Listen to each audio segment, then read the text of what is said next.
भारतीय इंतखाबी नताइज ने वज़ीर-ए-आज़म नरेंद्र मोदी को नई सूरत हाल से दोचार कर दिया है। इंडिया ने ये प्रूव किया है कि Indian democracy is among the finest in the world. जो इलेक्शन हुआ उसने ये साबित किया है कि इंडिया की जमहूरियत को कोई नहीं हिला सकता। मतलब अगर ये सारी जमातें नरेंद्र मोदी के मुकाबले में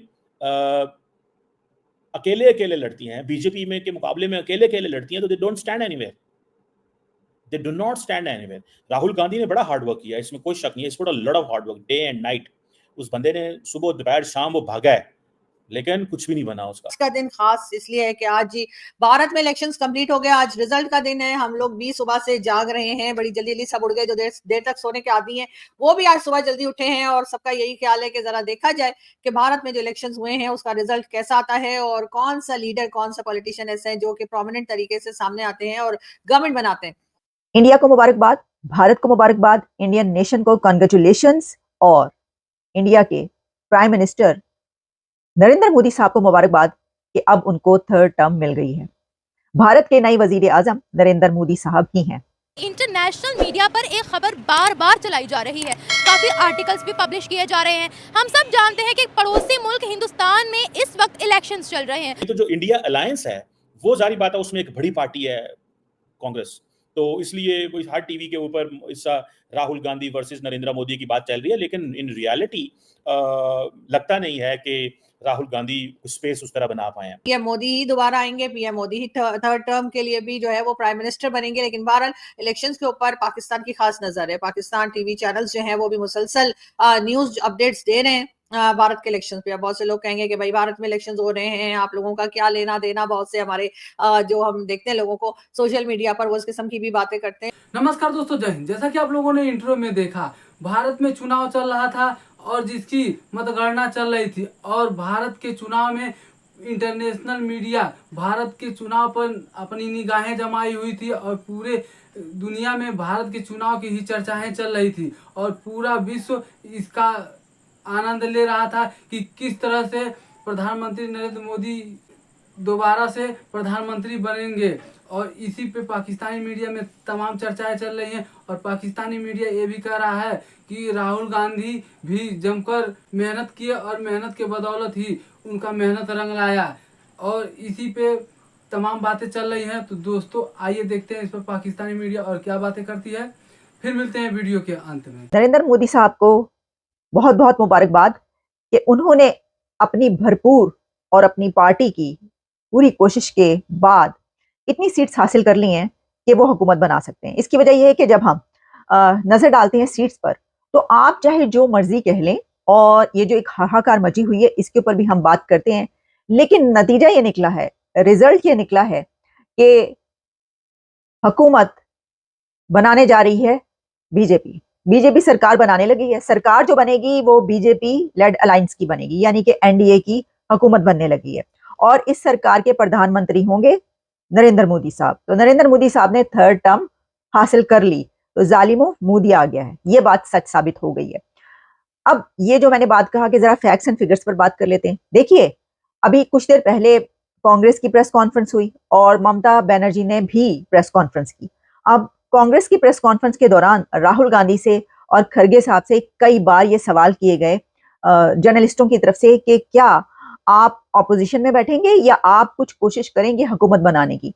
तो राहुल गांधी ने 3-4 सवालों के जवाब में भी एक बार भी ये नहीं कहा कि हाँ हम कोशिश करते हैं या हम देखते हैं। उन्होंने कहा कि इसका हम कोई जवाब नहीं दे सकते, क्योंकि देखिए हमने अलायंस के साथ मिलकर लड़ा है, ये तो कल जब मीटिंग होगी हम अलायंस के साथ बैठेंगे, फिर उसके बाद उस मीटिंग के बाद ये फैसला किया जाएगा।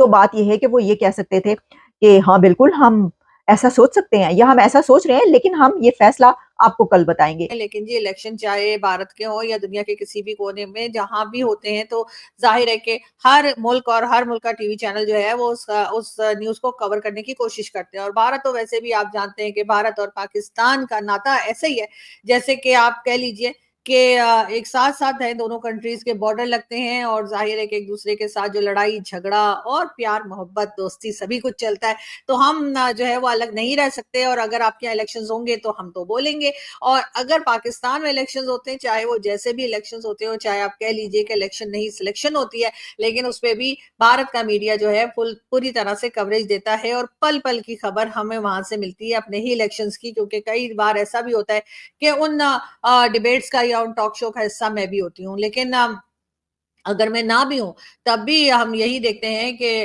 भारत का जो मीडिया है और भारत के जो लोग हैं वो पाकिस्तान के इलेक्शंस पे खास नजर रखते हैं। तो इसीलिए जी हमारे यहाँ से भी बहुत खास नजर रखी जा रही है। पीएम मोदी के दोबारा जो है प्राइम मिनिस्टर बनने के काफी ज्यादा चांसेस हैं और लोगों को यही लग रहा है कि जो नेक्स्ट प्राइम मिनिस्टर आएंगे भारत के वो पीएम मोदी ही होंगे। और प्रॉपर रिजल्ट लगभग 4 से 5 जून के दरमियान हमें सामने आता हुआ नजर आ जाएगा। लेकिन अभी हिंदुस्तानी मीडिया की नहीं बल्कि इंटरनेशनल मीडिया की बात कर रही हूँ। अल जजीरा की रिपोर्ट है, बीबीसी की रिपोर्ट है, CNN की रिपोर्ट है, याहू की रिपोर्ट है, द टाइम्स ऑफ इजराइल की रिपोर्ट है, इसी तरह से और काफी ज्यादा इंटरनेशनल मीडिया की रिपोर्ट्स भी पब्लिश हुई हैं और दिखाया भी गया है कि ये जो तीसरी टर्म है ये प्राइम मिनिस्टर मोदी की ही आ रही है, क्योंकि ये कहा जा रहा है कि रिजल्ट्स के मुताबिक धीरे धीरे पता लग रहा है कि प्राइम मिनिस्टर मोदी ही आएंगे और उनको ही सबसे ज्यादा वोट्स पड़ रहे हैं। तो इंटरनेशनल मीडिया इतना ज्यादा कंफर्म कैसे है कि प्राइम मिनिस्टर मोदी ही आ रहे हैं और मोदीज रिटर्न ही हो रही है? पाकिस्तानी अवाम इस बारे में क्या कहती है? क्या जो इलेक्शंस वहां पर हो रहे हैं उसके नतीजे में राहुल गांधी को प्राइम मिनिस्टर बनना चाहिए या फिर प्राइम मिनिस्टर मोदी को ही प्राइम मिनिस्टर बनना चाहिए? पाकिस्तान की अवाम इस खबर के बारे में क्या कहती है, क्या चाहती है? लेकिन राहुल गांधी का जो जेस्चर्स थे उससे भी मुझे ऐसा ही लगा है, और जो इस वक्त रियलिटी नजर आ रही है, जो इस वक्त सिचुएशन बनी हुई है सीट्स की, उससे भी ये हकीकत सामने है कि सरकार बीजेपी ही बनाएगी। ममता बनर्जी ने ये कहा कि नरेंद्र मोदी साहब को रिजाइन कर देना चाहिए, और देखें कि उनको ये एक जो वो सोच रहे थे वैसा कुछ नहीं हुआ। और मुझे कुछ ऐसे ही लगा कि जैसे आप वो तरले मिनते करके पांव पकड़ के कोई चीज लेने की कोशिश करते हैं कि पाए ना करो, छੱਡ दो, इंज ना करो। तो फिर ये देख लीजिए कि वो अगर ममता बनर्जी या राहुल गांधी नरेंद्र मोदी साहब या उनकी पार्टी को ये कहेंगे कि भाई देखिए ठीक है, सीट्स आपकी ज्यादा हैं और आप ही का हक है हुकूमत बनाने का, और जो फैक्ट्स नजर आ रहे हैं, जो फिगर्स हमारे सामने आए हैं, जो डिजिट्स हैं, वो ये बता रहे हैं कि एनडीए हुकूमत बनाएगी। लेकिन हमारी आपसे ये दरखास्त है कि क्योंकि आपने अपना इतना हाई स्टैंडर्ड रखा था, कि बीजेपी ने अपना इतना हाई स्टैंडर्ड रखा था कि 400 पार, तो देखिए आप 400 पार नहीं कर सके, तो बस अब ये आपको खुमियाजा भुगतना पड़ेगा। तो अब इसके नुकसान में हुकूमत हमें बनाने दें। तो बहन, आगे से नरेंद्र मोदी साहब की पार्टी ने कहना है आपको कि आपने आगे से ये कहना है, फिर हसीना ही समझिए, उनकी शक्ल देख के आपने कहना है फिर हसीना ही समझिए। ये मैं आपको पहले बता रही हूँ। दोस्तों, जैसा कि आप लोगों ने वीडियो में देखा कि प्रधानमंत्री नरेंद्र मोदी की तारीफें पूरी दुनिया में चल रही थी और पूरा दुनिया प्रधानमंत्री नरेंद्र मोदी के तरफ खींचा चला आ रहा था। और ख़ास तौर से जब प्रधानमंत्री नरेंद्र मोदी का चुनाव चल रहा है तो इस पर और पाकिस्तानी मीडिया और इंटरनेशनल मीडिया, पूरे मीडिया इस खबर पे अपनी निगाहें जमाई हुई थी और केवल यही बातें चल रही थी कि किसकी सरकार बनेगी और किसकी नहीं बनेगी, और प्रधानमंत्री नरेंद्र मोदी फिर से दोबारा प्रधानमंत्री बनेंगे। इसी पे पाकिस्तानी मीडिया तमाम बातें कर रही है। तो दोस्तों, वीडियो अच्छी लगी हो तो शेयर एंड सब्सक्राइब जरूर करें। फिर मिलते हैं नेक्स्ट वीडियो में। जय हिंद।